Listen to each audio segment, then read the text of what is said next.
Welcome back नाज़रीन। असीं ॻाल्हाए रहिया आहियूं त पीटीआई खे कहिड़ो सियासी नुक़सानु पहुचंदो फॉरेन फंडिंग केस जे नतीजे में। उन खां अलावा जीअं पीटीआई डिमांड करे रहियो आहे त ॿियूं जेके पॉलिटिकल पार्टीज़ आहिनि उहे बि फंड्स वठंदियूं रहियूं आहिनि। उन्हनि ते इल्ज़ाम लॻाए पियो त छा हाणे उनजो फ़ैसिलो बि पीटीआई चवे पई त इलेक्शन कमीशन ऑफ पाकिस्तान खे ॾियणु खपे। उन ते असांजी ॻाल्हि ॿोल थी रही। जमाली साहिबु कंटिन्यू कजो त जीअं तव्हां चयो त वाक़ई में अचणु खपे जेकर अहिड़ो कुझु आहे, पर जीअं ही फ़ैसिलो ताख़िर जो शिकायत हो छा उन में बि वरी उहा ई ॻाल्हि थींदी इहो आहे त उन्हनि जे ख़िलाफ़ पीटीआई कंप्लेनेंट आहे न, उन्हनि जी पॉलिटिकल अराइवल दरख़्वास्त उहा दायर कनि। पीटीआई जो इहो मसइलो न हो। पीटीआई जो जेको बानी मेंबर हो उहो बाबर साहब वियो हुयो इलेक्शन कमीशन ऑफ पाकिस्तान में ऐं उन ई इहे सबूत ॾिना आहिनि। हिननि जे ख़िलाफ़ पीपल्स पार्टी या मुस्लिम लीग नून जे तरफ़ां कोई न वियो हुयो या मौलाना फज़ल रहमान जे तरफ़ां कोई न वियो हुयो। उन ॾींहं जी पार्टी जो पाण बाबर साहब जेको आहे, जेको उनजो बानी मेंबर आहे पीटीआई जो, उहो वियो हुयो ऐं इहो 8 सालनि खां केस हली रहियो। पर उन जे बावजूदि बि असां चऊं था त बिल्कुलु जेकॾहिं ॿियनि पार्टियुनि जे ख़िलाफ़ भले पीटीआई वई आहे, कानून सभिनी जे लाइ बराबरि हुजणु घुरिजे। उन पार्टियुनि जो बि ईअं ई केस हलिजे, उन्हनि जा सॼा डेटा हासिलु कया वञनि ऐं उन ते बि जेके मेरिट जूं फाइंडिंग्स आहिनि उहे अचनि। छो जो पाकिस्तान में इहो असांखे हिकिड़ी रवायत विझणी पवंदी त मेरिट सभिनी जे लाइ बराबरि, चाहे उहो पीटीआई हुजे, चाहे नून लीग हुजे, चाहे पीपल्स पार्टी हुजे, चाहे का बि जमात हुजे। पीपल्स पार्टी पीएमएलएन ते बि इल्ज़ाम आहिनि त हू बि जेको आहे फॉरेन कंपनीज़ खां वठंदियूं रहियूं आहिनि फंड्स वगैरह। या वरी आम ॻाल्हि आहे हिन वक़्त ताईं जेको आहे गैर कानूनी तरीक़े सां फंड्स हासिल कंदे आहिनि मौजूद कान्हे त इन ॿिन्ही जमातनि फॉरेन फंडिंग हासिल मनी लॉन्ड्रिंग जे केसेस में त हे सभु ऑलरेडी आहे। मनी लॉन्ड्रिंग हिकिड़ी अलॻि शइ आहे ऐं फॉरेन फंडिंग हिकिड़ी अलॻि शइ आहे। जी स्पेसिफिकली आऊं मनी लॉन्ड्रिंग में बि जेके बि केस आहिनि, चाहे उहे आसिफ ज़रदारी ते आहिनि, नवाज़ शरीफ़ ते आहिनि, मरियम नवाज़ ते आहिनि, शहबाज शरीफ़ ते आहिनि, उहे केस बि अदालतुनि में ई पेंडिंग आहिनि न। त अदालतुनि में यानी मनी लॉन्ड्रिंग जो सियासी नुक़सान घटि आहे in comparison of foreign funding case. न, इहो ममनो आहे, यानी कि पाकिस्तान जो आइन तव्हांखे इजाज़त नथो ॾिए त तव्हां सियासी मामलनि में फॉरेन फंडिंग हासिल करे सघो। फॉरेन फंडिंग हिकिड़ी सूरत में तव्हांखे मिलंदा आहिनि, इहो ई जेको मूं ॿुधायो त थ्रू NGOs रिफ़ाई मक़सद लाइ तव्हां ज़रूरु वठी सघो था, पर उहो जेके ज़कात या ख़ैरात जा जंहिं बि सूरत जा उहे पैसा हूंदा उहो स्पेसिफिक उन ई मक़सद लाइ इस्तेमालु थींदा। यानी उन पैसे खे तव्हां पॉलिटिकल मक़सद लाइ इस्तेमालु नथा करे सघो। पाकिस्तान में पॉलिटिकल पार्टियुनि खे फॉरेन फंडिंग ममनू आहे, सियासी सरगर्मियुनि जे लाइ त नथा वठी सघो। त इहो आहे आइन। हा, जेकॾहिं आइन खे बि चेंज करिणो आहे, छो जो पीटीआई जा दोस्त कंहिं शइ खे मञण लाइ तयारु कान हूंदा आहिनि ऐं उहो हमेशह पीटीआई आइन बाबति ऑब्लिवियस हुई या इन्हनि खे पंहिंजो पाण ते कॉन्फिडेंस हुयो त हीअ जेको हिन शइ खे बचाए वेंदा? न, हिननि खे इहा ख़बर हुई त असांजे ख़िलाफ़ फ़ैसिलो अचिणो आहे, तॾहिं त ही सॼो मुल्क में उहो त असीं कल्ह बि ॻाल्हि कईसीं त छा ही मेंटली प्रिपेयर्ड आहिनि। इहो जेकॾहिं ही हिननि खे न ख़बर हुजे हा त ही हेॾो जेको त यानी मुस्तक़बिल में जेको आहे बैन लॻी सघे थो पीटीआई ते या जेके सभु कारकुननि जा। ॾिसो, जेकॾहिं तव्हां आइन जी ॻाल्हि कंदव त आइन जे मुताबिक़ सॼी पीटीआई बहरहाल ॻाल्हि हाणे सुप्रीम कोर्ट तमामु मेंबर नाइल करार थींदा। तमामु हिननि जूं जेके 2 सूबनि में हुकूमतूं ऐं गिलगित बल्तिस्तान कश्मीर में आहे, इहे सभु ख़तमु थींदियूं, छो जो तमामु मेंबर्स हिननि जा नाइल थी वेंदा। फॉरेन फंडिंग इहो तॾहिं थी थो जो रेफरेंस दायर थींदो न सुप्रीम कोर्ट में। इहो ज़ाहिर आहे, हाणे तशरीह मां चयो न त इहो फ़ैसिलो सुप्रीम कोर्ट में न करे जो माज़ी में इहे रवायत हाणे ईंदड़ ॾींहनि में न त इहो कमु हुकूमत जो आहे, इहो कमु टेक्निकली सुप्रीम कोर्ट जो न हूंदो आहे, पर छो जो असां वटि रवायतूं पंहिंजी चुकियूं आहिनि मुख़्तलिफ़ आर्टिकलनि जे तहत। हाणे ही बि जेको आहे मूंखे लॻे इहो ई थो त हुकूमत बि पाण इहो रिस्क न खणंदी, काबीना खां मंज़ूरी वठी ऐं थी सघे थो सुप्रीम कोर्ट में को रेफरेंस दाख़िल कनि ऐं मुंहिंजी इतला मुताबिक़ त इहे रिक्वेस्ट बि कंदा त इन ते लार्जर बेंच या फुल कोर्ट रेफरेंस जेको आहे घुरायो वञे ऐं उन में इन जो जेको आहे फ़ैसिलो कयो। अच्छा, पर अॼु हुकूमत जमाली साहब जेकॾहिं असीं ॻाल्हि कयूं, जीअं ई फ़ैसिलो आयो ऐं सॼो ॾींहुं यकीन तव्हां बि टीवी ॾिसंदा हूंदव, हिकु त हुकूमत ॾाढो ख़ुशि हुई, एक्साइटेड हुई ऐं 1-on-1 जेके मीडिया टॉक्स थी रहियूं हुयूं हिक ॿिए जे मथां। जेको आहे पीपल्स पार्टी मां अलॻि जेको आहे मिनिस्टर्स वग़ैरह मीडिया टॉक करे रहिया हुया। साॻी ॻाल्हि हुकूमत जी बि हुई, मरियम नवाज़ साहिबा जे जेके आहिनि ट्वीट्स अचनि पिया। सो बहरहाल हुकूमत हाणे इहो डिसाइड कंदी त छा थियण वारो आहे, छा कंदी, कीअं कंदी, छा हुननि जे ज़हन में हलियो। तव्हांखे छा थो लॻे त हू छा करणु पिया वञनि? छो त इमरान खान जो बिहेवियर अहिड़ो ख़ासि रहियो न आहे उन्हनि सां, जेको कंहिं बि तरीक़े जी नरमी ॾेखारियो। वफ़ाक़ी काबीना जो इजलास घुराईंदा, जेको मां मुंहिंजी पंहिंजी सम्झ जे मुताबिक़ चई रहियो आहियां, उन मां हिकिड़ो यूनानिमसली को फ़ैसिलो वठंदा। पोइ हाणे उहो फ़ैसिलो हुकूमत पंहिंजी सतह ते थी करे या सुप्रीम कोर्ट ऑफ पाकिस्तान सां रिजू थी करे छो जो हुकूमत पाकिस्तान त हिकिड़े वाज़े अंदाज़ में चई छॾियो आहे त 3 रुकनी जजनि ते उन्हनि खे एतमाद कान्हे। हाणे उहो कहिड़ी तरफ़ वञी रहिया आहिनि इहे हुन खां बाद बि त उहे ॻाल्हियूं करे रहिया त सुप्रीम कोर्ट जा इख्तियारनि खे घटि करणो आहे, सलाह मशवरा कंदा, छो जो खोड़ ॻाल्हियूं हलनि 15 ॾींहंनि जो हिननि वटि टाइम आहे, ये आराम सां मुंहिंजे ख़्याल में सलाह मशवरा कंदा ऐं ज़ाहिर आहे कुझु ॾींहंनि खां पोइ इहो फ़ैसिलो कंदा त आया काबीना में वञे, काबीना खां प्रूफ कराए हिनखे गवर्नमेंट पाण बि करे सघे थी। पर हीउ मां सम्झां थो त हीउ बहितर इहो सम्झंदा त इहो वञे वरी सुप्रीम कोर्ट ऑफ मामिलो, उन खां पोइ जेको बि फ़ैसिलो थियणो आहे फॉर एवर जे लाइ हिकिड़ो फ़ैसिलो थी वञे। अच्छा ठीकु आहे। सो बहरहाल सियासी नुक़सानु असां एक्सपेक्ट करे सघूं था, जेकॾहिं आइन जे किताब में ॾिसूं त उन्हनि खे सियासी नुक़सानु पहुची सघे थो। ऐं पीटीआई जे सिधो सिधो जेको इलेक्शन कमीशन ऑफ पाकिस्तान चयो आहे न त हिन जो हलफ़नामो कूड़ो हुयो जी, सिर्फ़ु एतिरो जुमिलो जेको आहे न हलफ़नामो उहो हिन जे आर्टिकल 62 जे ज़माने में अची वियो त हाणे हीउ सादिक़ ऐं अमीन न रहियो। हाणे पीटीआई खे ॿिए नैरेटिव्स आईंदी हाणे जेको हिकिड़े सिर्फ़ु आउं जुमिले जी ॻाल्हि थो कयां, फॉरेन फंडिंग ऐं पैसा इहे बाद जूं हिकिड़ो जेको इहो जुमिलो आहे इन जुमिले में हाणे इमरान ख़ान साहिबु सादिक़ ऐं अमीन न रहियो ऐं सादिक़ ऐं अमीन न रहण जी सज़ा जेकी सुप्रीम कोर्ट तजवीज़ कयल आहे उहो ता हयात नाइली आहे, यानी नवाज़ शरीफ़ जो मिसाल सभिनी साम्हूं आहे। सही आहे, ठीकु आहे। त सो जीअं हुन पार्टी सां थियो साॻी रीति थी पियो सघे त हिन पार्टी सां बि थिए। ख़ैर इहा जेकी ख़बर आहे वधीक ईंदड़ ॾींहंनि में ख़बर पवंदी त हुकूमत कहिड़ी हिकमत अमली जेको आहे अडॉप्ट करे थी ऐं पाकिस्तान तहरीक इंसाफ़ जेको आहे पंहिंजो सियासी मुस्तक़बिल बचाइण जे लाइ छा कनि पिया। सो हाणे असीं ॻाल्हि कयूं था सियासत जूं त ॻाल्हियूं असीं कंदा ई रहंदा आहियूं, तव्हांखे अपडेट कंदा रहंदा आहियूं। Let's come towards the IMF deal. त असांजी जेकी मौजूदा हुकूमत आहे IMF जमाली साहब जेको आहे काफ़ी ख़ुशी जो इज़हार कयो आहे त पेट्रोल ते लेवी बि ॾिनी वई, मुख़्तलिफ़ शर्तुनि ते मौजूदा हुकूमत जेको आहे पूरी बीठी ऐं जंहिंजे नतीजे में काफ़ी जेके आहिनि बम बि किराया विया पेट्रोल जा अवाम ते, अवाम खे जेको आहे मुश्किलनि जो साम्हूं बि करिणो पियो। उन नतीजे में हाणे जेको आहे किस्त जारी थियणु वञे पई ऑगस्ट में, उहा जेका किस्त जारी करणु वञे पई IMF ऐं उनखां मज़ेदार ॻाल्हि इहा आहे त पाकिस्तान जे फ़ौज जे सरबराह जेको आहे वॉशिंगटन सां राब्तो कयो। इन ॻाल्हि ते बि कॉमेंट करे वठिजो छो त असीं ॾिसूं पिया त इन मामले खे ॾाढो डिफेंड कयो वञे पियो त छा मिलिट्री सरबराह जेको आहे मुल्क जे अहिड़नि हालातनि में फॉरेन कंट्रीज़ सां राब्तो करे सघे पियो जेको आहे लोन्स वग़ैरह किस्तूं वग़ैरह जारी कंदियूं हुजनि। ॾिसो जेकॾहिं असां आइन जी ॻाल्हि कंदासीं अगेन त आइन जे मुताबिक़ सिपह सलार खे इहो इख़्तियार कान्हे त हू कंहिं मुल्क सां इन क़िस्म जी नेगोसिएशन करे, ठीकु आहे। जेकॾहिं असां कानून ऐं आइन जी ॻाल्हि कंदासीं, बाक़ी जेकी पाकिस्तान में रवायत पयल आहे गुज़िरियल कई दहाइनि खां उन मुताबिक़ त इहो ई आहे त जेकॾहिं मुल्क में अक्सर पैसो कंहिं चाहे उहो मुस्लिम कंट्रीज़ हुजनि या चाइना हुजे या अमेरिका हुजे बरतानिया हुजे, उते असांजे आर्मी चीफ जो पंहिंजो हिकिड़ो असर रसूख़ रहियो आहे माज़ी में, जहिड़ी बि हुकूमत रही हुजे या जहिड़ो बि आर्मी चीफ रहियो हुजे। ऐं हिकिड़ी मजमूई ॻाल्हि करे रहियो आहियां, आइन जे मुताबिक़ त बिल्कुलु न करणु घुरिजे।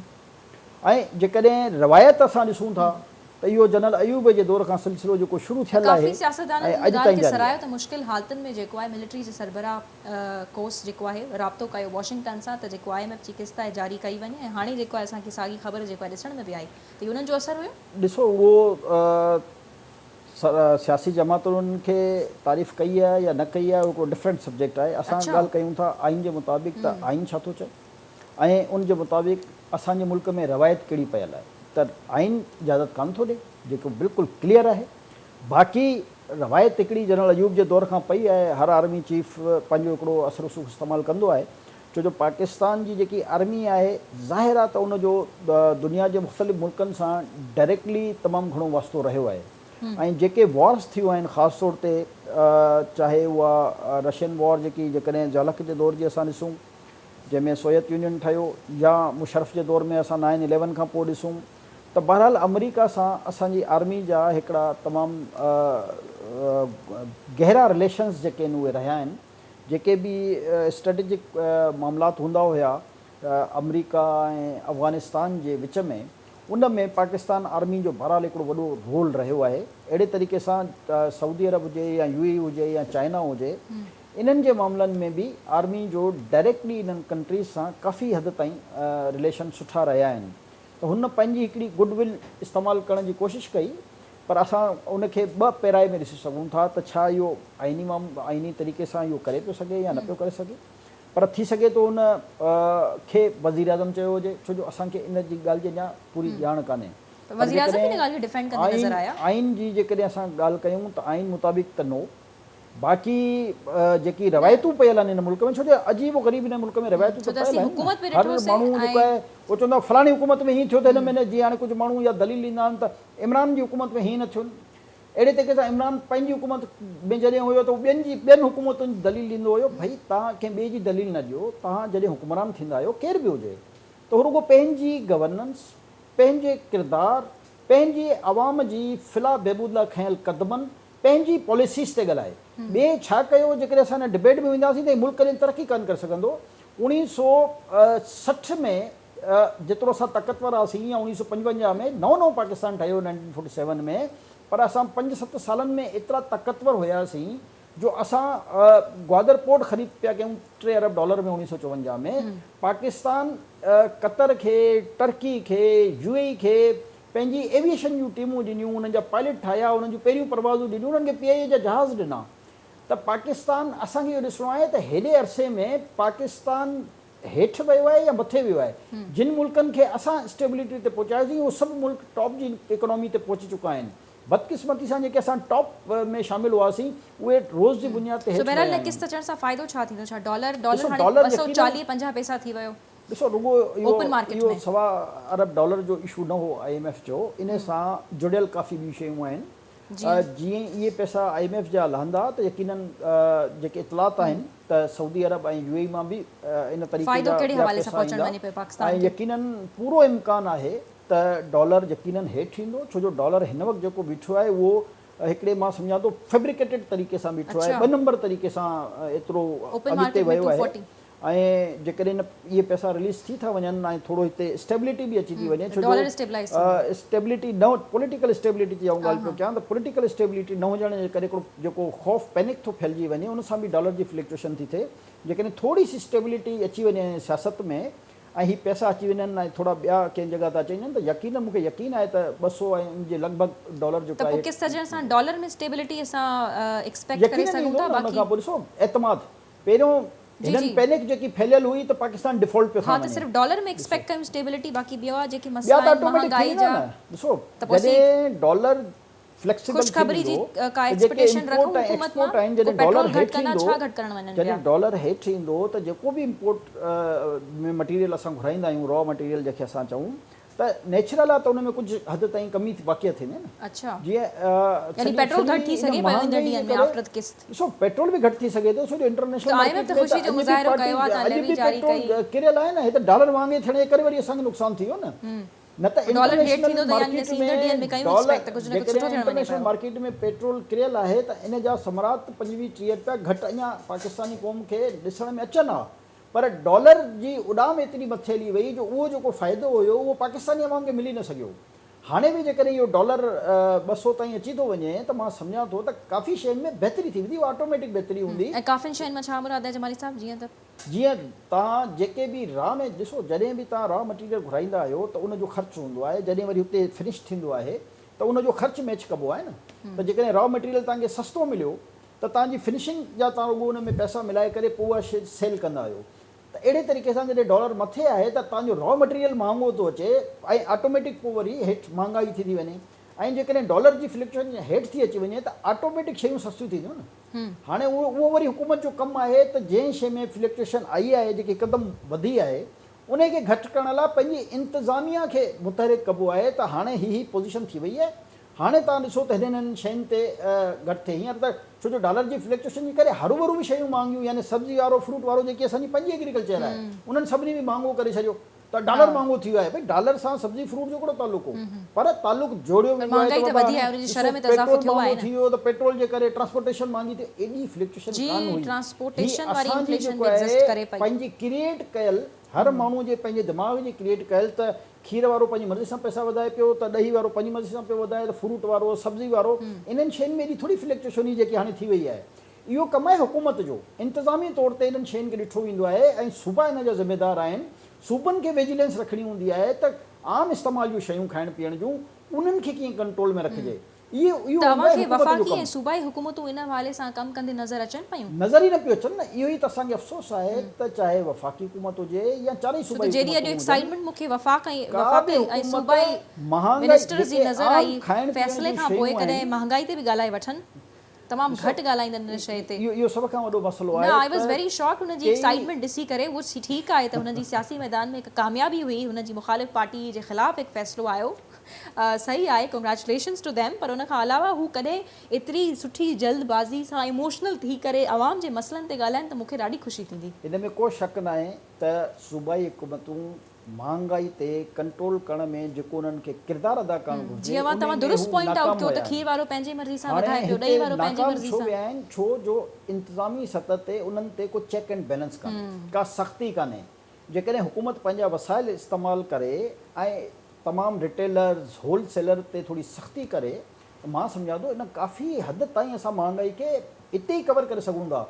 छो जो ॾिसो न, तव्हां सब्जी या फ्रूट घणी हद ताईं अहिड़ियूं शयूं आहिनि जेके असां ॿाहिरां थोरी घुराए रहिया आहियूं। ऐं डॉलर वधण खां ॿाहिरि पोइ जी शइ चलो महांगी थी त इम्पोर्ट जी सूरत में उहो असां कॾहिं फ्रेश घुरायूं था, कॾहिं रॉ मटीरियल था घुरायूं, उनखे चलो वरी बि हिकिड़ो दिमाग़ तव्हांजो तस्लीम कंदो त हिन में महांगाई थी वई। पर जेकी असांजी पंहिंजी प्रोडक्ट आहे उन में हिकिड़ो वॾो तूफ़ान अची वियो जो उन्हनि उनखे महांगो करे छॾियो आहे। इहा आहे इंतिज़ामिया बैड गवर्नेंस हिनखे चइजे त इंतिज़ामिया जी तवजह न हुजण जे करे रिटेलर जो पंहिंजो मूड आहे जेको वणेसि करे, होलसेलर जो पंहिंजी मर्ज़ी आहे जेको वणेसि करे, जेके फ्लोर्स मिल्स आहिनि उन्हनि ते कंहिंजो हाणे कंट्रोल न रहियो आहे। कंहिं ज़माने में फूड डिपार्टमेंट इन्हनि शयुनि खे मॉनिटर करे हिकिड़ो प्राइस फिक्स कंदो हुयो, उन प्राइस जे मुताबिक़ मार्केट में अटो जेको आहे उहो विकामबो हो। हाणे बदकिस्मती सां कंहिंजी का तवजह ई कान्हे। फ्लोर मिल्स खे तव्हां पाबंद कयो, तव्हां होलसेलर्स खे पाबंद कयो, तव्हां रिटेलर्स खे पाबंद कयो, हर शइ जो हिकिड़ो प्रॉफिट रेशो तय थियल आहे। इहो न आहे त तव्हांखे नए सिरे को कमु करणो आहे त भई जेकॾहिं कणक हुनखे मिल खे हेतिरे रुपए में मिले थी त उन ते होलसेलर केतिरा पंहिंजा प्रॉफिट रखी सघे थो, वरी रिटेलर केतिरा रखी सघे थो, हर शइ जो फॉर्मूलो थियल आहे। जमाली साहब, तव्हां सफ़ा राइटली पॉइंट आउट कयो ट्रांसपोर्ट इन्फ्लेशन खे। ट्रांसपोर्ट इंतिज़ामिया ते जेके बस ड्राइवर्स आहिनि उहे मुसलसल इहे रीज़न्स ॾींदा आया त डॉलर वधियो आहे, हिन जे करे असांखे किरायो बि वधाइणो पियो पवे। बहरहाल पाकिस्तान ब्यूरो ऑफ स्टैटिस्टिक्स जेको आहे 2008 खां जी ॻाल्हि करे पियो त 2008 खां हिन वक़्तु जेकी महांगाई जी शरह बीठी आहे उहा बुलंद तरीन आहे ऐं जुलाई में बि जेको आहे 4.3% महांगाई वधी आहे।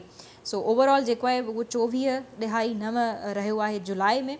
ऐं खाधे पीते जूं शयूं हुजनि, उन खां अलावा ट्रांसपोर्ट इन्फ्लेशन जेको आहे उहा बि 65% वधी आहे। सो ट्रांसपोर्ट इन्फ्लेशन जो बि हिकु वॾो मसइलो आहे। सिर्फ़ु खाधे पीते जूं शयूं ई न आहिनि, इहे जेके माण्हू ट्रांसपोर्ट रोज़ाना सफ़र कनि पिया, इन्हनि जे लाइ बि हिकु वॾो मसइलो आहे। इहे बि इन शइ मां जेको आहे सफ़र कनि पिया, हो सफ़र बि कनि पिया त इंग्लिश वारो सफ़र बि कनि पिया। अफ़सोस सां हर माण्हू पंहिंजी कैपेसिटी जे मुताबिक़ 2 नंबरी कमु करे रहियो आहे।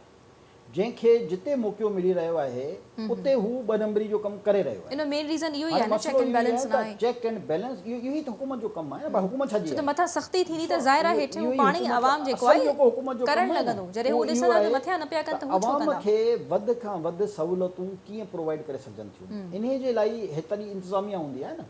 हाणे उहे जेके उन्हनि जूं सलाहियतूं आहिनि उहे अवाम खे रिलीफ ॾियण जे बजाए उहे पंहिंजे ज़ात जा जेके मुख़्तलिफ़ मामलात आहिनि उन में उलझियल आहिनि। ठीकु, हाणे उन जे सियासी उलझण जे करे इहे जेके मामला आहिनि उहे सभु इल्तवा जा शिकार आहिनि, को इन तरफ़ तवजह ई न ॾेई रहियो आहे। जेकॾहिं इन तरफ़ तवजह अफ़सोस जी ॻाल्हि इहा आहे त हाणे अॼुकल्ह जो जेको आम माण्हू आहे उहो गाॾी बि अफोर्ड न पियो करे सघे। एतिरियूं क़ीमतूं जेके आहिनि गाॾियुनि जूं वधियूं, मतिलबु घर ऐं गाॾी हाणे तसव्वुर मां ॻाल्हि निकिरी वई आहे। गाॾी ऐं इहे त लग्ज़रीज़ आहिनि, इहे दुनिया में इहे सभु मसइला, इहे दुनिया में बि मसइला आहिनि ऐं दुनिया में त माण्हू अवॉइड कंदा आहिनि त गाॾी न रखनि। असां त पाकिस्तान में त वरी बि जेको आहे टैक्सिस जो निज़ाम एतिरो बहितर न आहे। दुनिया में टैक्सिस जो निज़ाम एतिरो ख़तरनाक आहे, उनजी मेंटेनेंस आहे जो माण्हू उते अवॉइड कंदा आहिनि ऐं कोशिशि कंदा आहिनि त ट्रेन में ऐं बस में अचनि। पर उते फैसिलिटी आहे न ट्रेन ऐं बस जी। असां इहो ई था चऊं त तव्हां फैसिलिटी ॾियो न आवाम खे। हाणे बि पीपल्स बस सर्विस हले पई, पर हुकूमत जो कमु आहे न, जेकी बि हुकूमत हुजे इहो उनजो कमु आहे न, फैसिलिटेशन कनि आवाम खे। खाद खुराक जी शयुनि में त एॾी सख़्ती हुजणु घुरिजे त जीअं आवाम खे तकलीफ़ ई न थिए।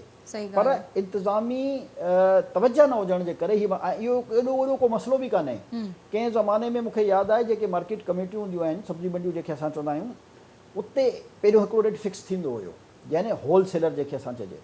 उन खां पोइ जॾहिं रिटेलर ताईं ईंदो त उनजो बि हिकिड़ो रेट फिक्स थींदो ऐं पोइ तमामु DCs जेके उन ज़माने जा SDM या जेके अॼुकल्ह AC आहिनि या मुख़्तियारकार आहिनि, इन्हनि जी बाक़ाइदा हिकिड़ी ड्यूटी हूंदी त मुख़्तलिफ़ जॻहनि ते वञी खीर खाइण पीअण जूं शयूं फ्रूट्स इन्हनि जा रेट आवेजा करण जे लाइ सख़्ती हूंदी त हर दुकानदार पाबंद आहे त हू पर्ची बहरहाल in short check and balance हुजणु तमामु ज़रूरी आहे। हाणे इहे उहे आहिनि जेके मामूली मामूली शयूं आहिनि जेके हुकूमत करे सघे थी। अफ़सोसनाक ख़बर असीं शेयर कंदा हलूं था, यकीनन तव्हांजे नॉलेज में बि हूंदी त बलूचिस्तान में गुम थियल जेको आर्मी एविएशन जो हेलीकॉप्टर हुयो जंहिंजो पहिरियों को पतो न पियो पवे, उनखां बाद में इहा अफ़सोसनाक ख़बर आई तमामु दिलि दुखाईंदड़ त हेलीकॉप्टर में जेके 6 ऑफिसर्स मौजूदु हुया, जंहिंमें कोर कमांडर सरफराज़ ऐं मेजर जनरल अमजद हनीफ़ बि सवार हुया। 6 ॼणा समूरा हुया ओवरऑल, ऐं उहे छहनि ई ॼणनि जेको आहे शहादत माणी आहे। सो तमामु अफ़सोसनाक ॻाल्हि आहे जमाली साहिबु, वेंदे वेंदे इन ते थोरो जेको आहे तव्हां अफ़सोस जो मुज़ाहिरो बि करे वठो। इहा अफ़सोस जी ॻाल्हि आहे, तमामु मां सम्झां थो त दिलि ॾुखोईंदड़ हिकिड़ो वाक़ियो आहे जंहिंमें जेको ॿुधायो आहे त रिलीफ जे कमनि में मसरूफ़ हुया ऐं बलूचिस्तान जी बहरहाल सूरत हाल हिन वक़्तु अहिड़ी हुई जो हुननि मौसम जी बि परवाह न कई ऐं रिलीफ जे कमनि में मसरूफ़ हुआ। अलाह साईं उन्हनि जा दर्जा बुलंद कंदो ऐं असां उन्हनि जे फैमिली सां उन्हनि जे ॾुख में शरीक आहियूं बराबरि। जी नाज़रीन, हिते प्रोग्राम जो वक़्तु ख़तमु थी वियो आहे। सियासी सूरत हाल अवां जे यादि आहे, फ़ैसिलो अवां पाण बि करे सघो था ऐं सियासी जमातुनि जो ख़ुदि हाणे मुस्तक़बिल जेको आहे दाव ते लॻल नज़र अचे पियो। सो ॾिसूं पिया त ईंदड़ ॾींहं में छा थिए पियो। तव्हां सां मुलाक़ात थींदी ईंदड़ हफ़्ते। पंहिंजो फीडबैक ॾियणु असांखे न विसारींदा। अल्लाह हाफ़िज़।